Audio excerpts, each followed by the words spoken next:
Implication of Covid-19 towards stock market globally. As the novel coronavirus COVID-19 spread from a regional crisis in China Hubei province to a global pandemic, equities plummeted and market volatility rocketed upwards around the world.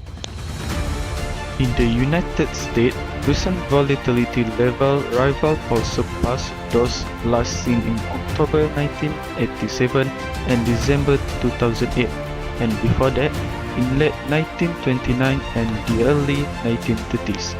Motivated by these observations, it's been considered the role of COVID-19 developments in recent stock market behavior, and it is the most bad situation compared to other infectious disease outbreaks.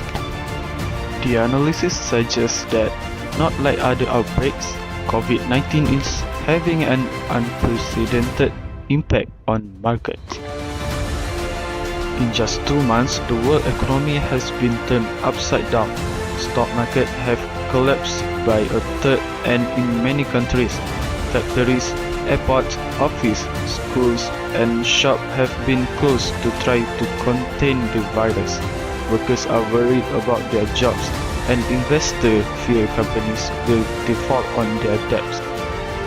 All this points to one of the sharpest economic contractions in modern times. China's GDP probably shrank by 10 to 20% in January and February compared with a year earlier. For as long as the virus rages, similar drops are likely in America and Europe, which could trigger a further downward lurch in Asia. Massive government intervention is required to ensure that this shock does not spiral into a depression. According to the World Health Organization (WHO), by 10 March 2020, COVID-19 had led to more than 110,000 confirmed infections and 4,015 deaths in 110 countries, and the numbers are increasing rapidly. Huge disruptions to personal life are taking place, including a curfew for a great many individuals. Beyond the immediate tragedies of death and disease, indirect effects through fear are taking hold of an uncountable number of people around the world. Based on the analysis with an overview of industry-level returns in China, the US, Europe, and Asia throughout the full months of January and February 2020, while discussion in the media have generally used raw returns, it also computes CAPM adjusted return, that is, return adjusted for a firm's exposure to the overall market. Chart plots the industry average of cumulative return for China and the US. Energy, retailing, and transportation were losers both in China and the US. Healthcare gained substantially in both and other countries. There are also differences across regions. For example, the semiconductor sectors gained sharply in China but lost in the US. Utilities lost in China but gained strongly in the US. The spillover to the sport industry. The sport industry was severely affected during the COVID-19 outbreak, especially football, Formula 1, and also the Tokyo Olympic and Paralympic Games. All these need to be immediately suspension because of all the world want to against the COVID-19 from spread and become even worse. So the resulting loss in revenue to the sponsor and organizer of the cancelled game run into billions of dollars.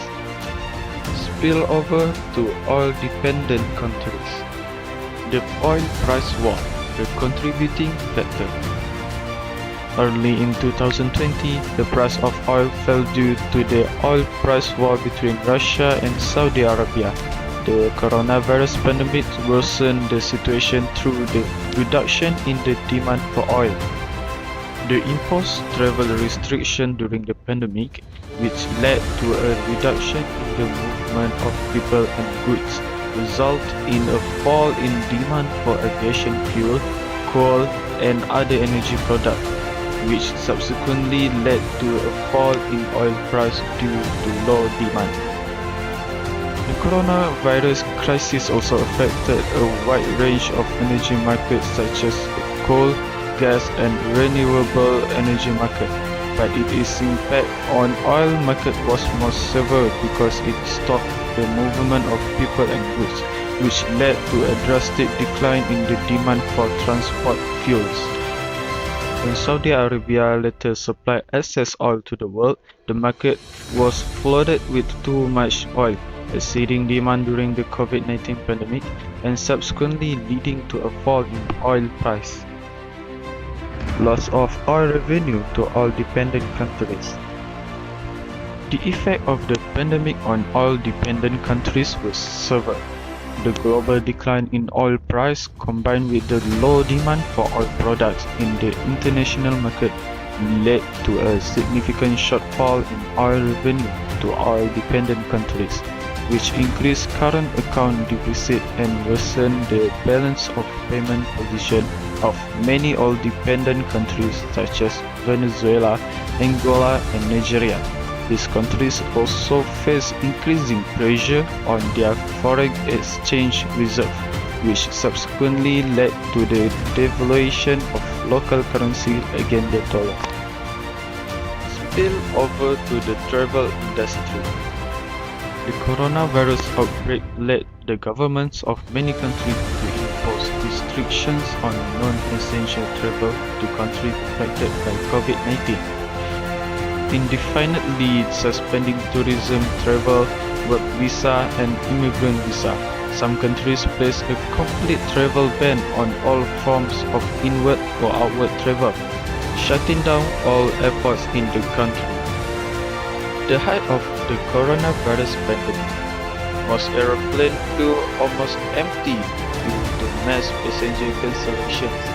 The travel restriction imposed by government subsequently led to the reduction in the demand for all forms of travel, which forced some airlines to temporarily suspend operations such as Air Baltic, Lord Polish Airline, LA Company, and Scandinavian Airlines.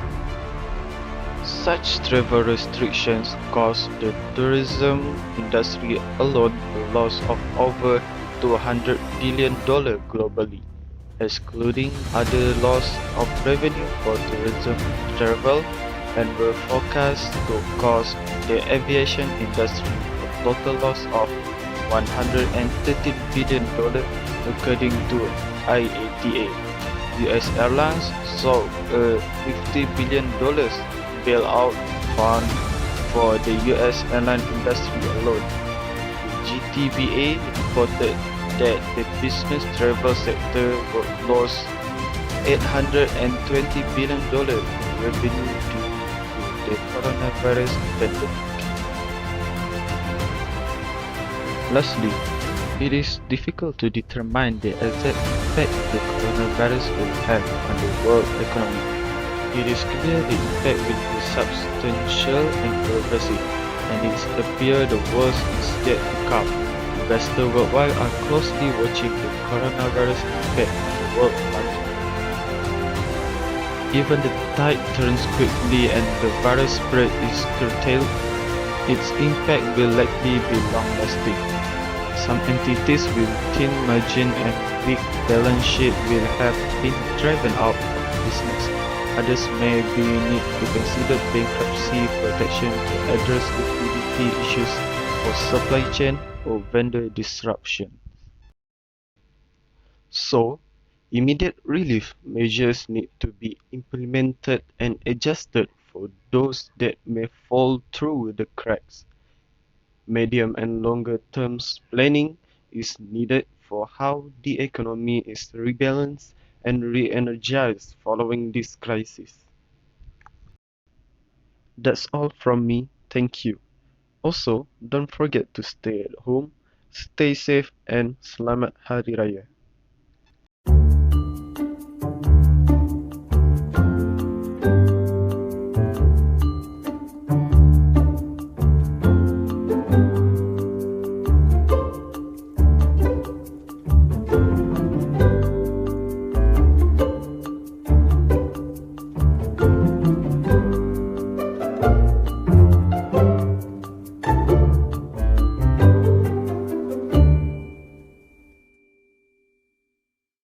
perjalanan rentas negeri untuk balik ke kampung semasa cuti perayaan Aidilfitri, maaf, tidak dibenarkan.